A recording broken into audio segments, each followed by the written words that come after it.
Hello, maggots. Today, a very lucrative opportunity at sea is interfered with by some very strange occurrences. Welcome to the Frail Blaze. Our story today is called Why I Quit My Six-Figure Job. Most people are usually surprised when I tell them I quit my six-figure job without a backup plan. They are a little more understanding when I tell them I was an underwater oil rig welder. This is a dangerous job, to say the least, but I didn't quit because of how dangerous it was. I quit because of something I still have a hard time coming to terms with. I know I sound troubled, to be honest. I feel nervous even thinking about it. I know what I saw was real. But everyone around me seems to think I've lost it. But that's not why I'm writing this. You see, I am starting to forget things. Not just tiny details about the incident, but important details. Yesterday I tried to recall how I found the job, and I'm ashamed to say that it took me 3 hours of racking my brain to remember. It was only 2 months ago. There's also another thing. If you continue reading this, I ask only one thing. Please understand why I did what I did before judging me. If you know nothing about this job, just know that it's very dangerous, which is why the pay is so good. I was an experienced welder at the time and had some experience with underwater welding when I applied. They decided to fly me to an area off the coast of Nigeria to live on a tanker for a 6-month project. My first real offshore endeavor. See, the thing about these offshore projects is that you're in the middle of absolutely nowhere. If that doesn't freak you out, once you get on the oil rig, you are there for at least a month. And that's when the next supply ship that brings food and transportation for the workers comes back. You would spend a month on the rig and then get 2 weeks on land. Needless to say, I didn't really care. I was making around $150,000 for this job. That ship could come once a year for all I cared. The first week on the job was pretty average. I was a bit nervous, but once I started the job, it went smoothly. At the end of the week, I got some feedback, and I was surprised to see that it was good. I was off to a great start. The second week was more of the same. But by the third week, some cabin fever had started to kick in. It feels kind of like the movie Groundhog Day, where the same things happen every single day. I would wake up, get breakfast, say hi to the cleaning crew, talk to my supervisor about the plan for the day, meet with the rest of the team, and get started on the job, like clockwork. So, to add some variety, I started going on night walks around the rig. I don't think I need to explain why these are highly discouraged. The ocean at night is monumentally dark. If something or someone were to fall into it, they might as well be considered dead. Regardless, I still went out. I remember finding it scary when I first saw how dark it was, but also a little bit soothing. Staring at the inky black waters made me feel like I was almost floating in space. You could throw an apple into the waters, and it would feel like it was vanishing into thin air. I remember those first few nights walking around the rig to be very meditative. But it only lasted for those few nights. I noticed one night while walking around the rig that another one of my coworkers was out. It was Mason. Mason was another welder who worked on the rig with me. We chatted a few times before, but I never really had a deep interest in getting to know him any further. I found him to be a nice guy, but somewhat naive and a little bit dull. Something strange was up with him tonight, though. I called out to him, but he didn't respond. I started walking towards him from his left, and as I got closer, I noticed he was leaning on the railing, staring at the ocean. His eyes were wide open, and he was drooling. I remember putting my hand on his shoulder to wake him up, but he jolted when I touched him, almost as if I had woken him from a deep sleep. And yet the look he gave me was one of absolute fear. But before I could ask him if he was okay, he was walking back to his room. Not going to lie to you, I was definitely feeling a little uneasy after that, but I just chalked it up to lack of sleep or maybe a mental health issue. That's when it happened for the first time. The moment I looked at the water, I was transported to some weird place. I can't really explain it. Rather, I don't know how to explain it. But the closest word I can use to describe it is hell. But there's no fire or people burning. There's just a black swirl with a bright, huge yellow eye in the middle. And I was slowly falling right into it. And I kept falling into this black swirl. This immense pressure in my chest kept building up. My breath kept getting shorter. It was like my lungs were ready to burst. And then it said something. The sound was like a million ship horns blasting at the same time. At first, I didn't understand, and then it said it again, and again, and again, until finally, I realized what it was saying. Feed me. I suddenly woke up, but as I was regaining my wits, I saw it in the water. It was only for a split second before it closed, but I'm confident that I saw it. The bright yellow eye was almost the size of a small yacht. Before I could comprehend what the hell was going on, it disappeared back into the black waters. I immediately threw myself back when I noticed that I was leaning on the post. Now I was definitely freaked out. I rushed back to bed. Of course, that didn't help. That thing, it was in my dreams. I was under the water this time, doing some welding. Then I started to feel the strangest sensation. It felt like there were invisible hands pulling me down. I didn't want to look. I just kept staring up. But the pull only got stronger. I went to quickly check down. Within an instant, the ocean floor started opening up. I couldn't move. I couldn't make out what was happening. And then I heard it again.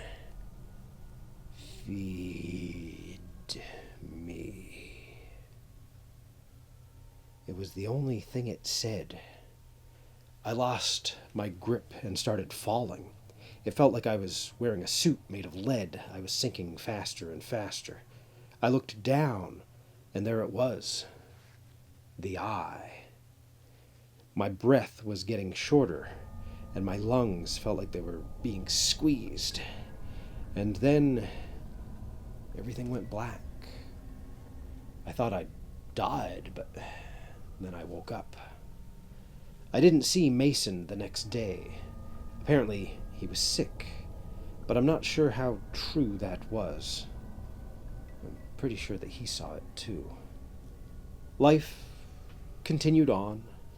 As I approached 4 weeks, I promised myself no more night walks. But the dreams didn't stop. In fact, they only got more intense. I tried to work more to help me forget about that thing. I would pick up any extra hours I could, but there were only so many hours I could work. I made a deal with myself to get the fuck out of the water as soon as it got dark. It didn't help. I would sometimes zone out and find myself back in that dark, hellish place, falling into that swirl helplessly. I noticed something else as well.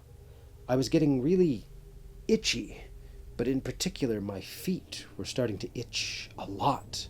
I was constantly scratching them. The only time they wouldn't itch, though, was when I was walking. So I kept active and started walking during the day when I had the chance. I would sometimes see Mason on my walks. He seemed like a shell of his former self, sometimes just standing in the middle of the hallway. I think that thing had really affected him. The itching got worse and worse until one night I could take it no more. I had to go for a walk. It was rainy that night, but the waves were strangely calm. I made a clear thought not to walk or get close to any railing.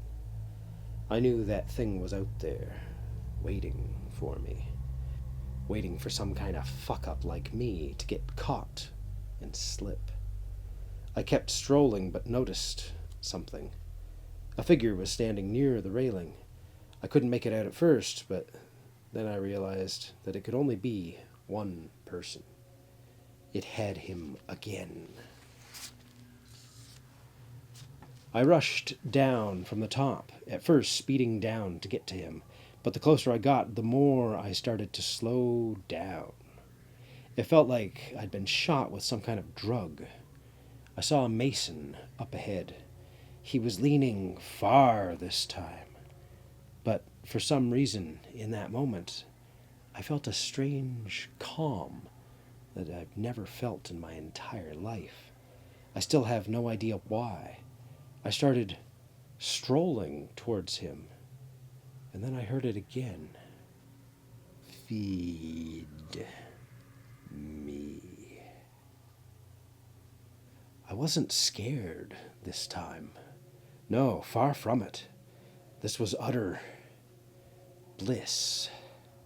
The rain felt like it was washing all of my worries and fears away. Feed me. I kept strolling towards him. The logical part of my brain was telling me to get the fuck out of there. I knew that it was right, but it felt like my body was on autopilot. My legs almost had a mind of their own. Feed me. The closer I got to Mason, the louder the sound got. It felt like my brains were going to crack in half. The sound felt real and imaginary at the same time. The rain didn't help. I kept walking until I was standing right behind Mason. Feed me. Mason was leaning far, very far. I knew what I was going to do next. Rather, I knew what my body was going to do next. The sound was splitting my head in half. The euphoric feeling was gone now. I felt like I was a passenger in my own body. I couldn't move my arms. I couldn't move anything. But I was watching my body react and move anyway. My left arm came up, and with just a slight push, Mason was gone. It took 2 seconds for him to disappear into the dark. He didn't scream.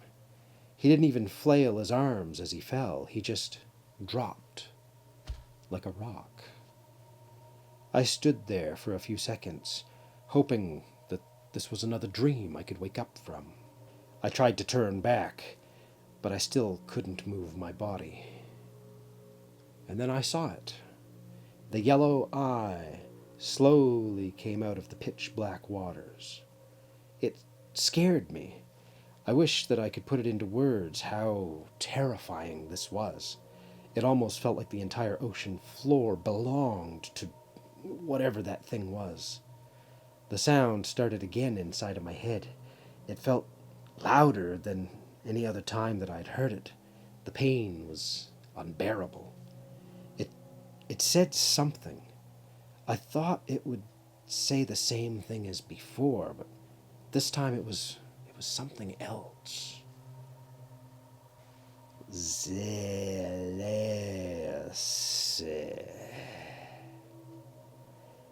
It didn't sound English.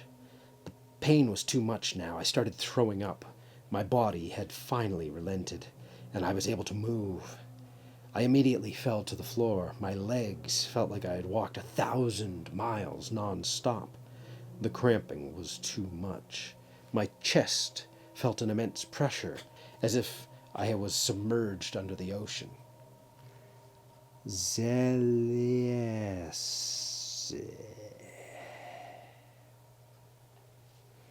As I closed my eyes, I saw something grab onto the rail. I wish that I could remember what it looked like, but I know something was there. But that's the last thing that I remember from that night. The next day, I remember waking up in my room. I had overslept by about an hour. I immediately rushed out, thinking that I would be in for a serious chat from my supervisor. But when I got there, everyone was concerned with something else. Apparently, Mason had gone missing. People reported seeing him last night. Apparently, he told someone that he was going to get some air, which a lot of people found very strange considering it was raining. My heart was racing. The memories from the night before started to creep back in. I remembered the bliss that I felt, and then the slow walk towards him, and then what I did to him. I still don't believe that it was me. I tried multiple times to move or turn the other way, but my body it would not listen to me.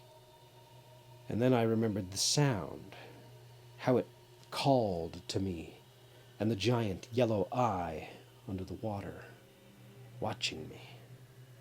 Nevertheless, Mason was gone.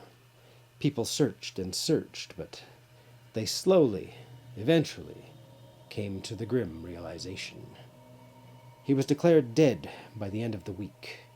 My heart sank every time I heard his name. I couldn't take it anymore. I quit. I got on the boat at the end of the month. My supervisor threatened to blacklist me for breach of contract, but I didn't care. I just wanted to get the fuck away from whatever the hell that thing was. I got back home and just started non-stop drinking with the money I'd made. I can't remember the last time in 2 months I haven't been blackout drunk. It doesn't help that much. Every time I fall asleep, I have the same dream. But this time, it's just a little bit different. As I'm falling into that pitch black swirl, the eye comes out. But as I look around, I see Mason falling ahead of me, lifeless and limp, towards that eye. Ooh, well, what an interesting creature, demon, entity this is. Let me know what you think this might be in the comments. And if you haven't already, please subscribe. I do hope that you'll join me in the future for more Frail Blaze tales.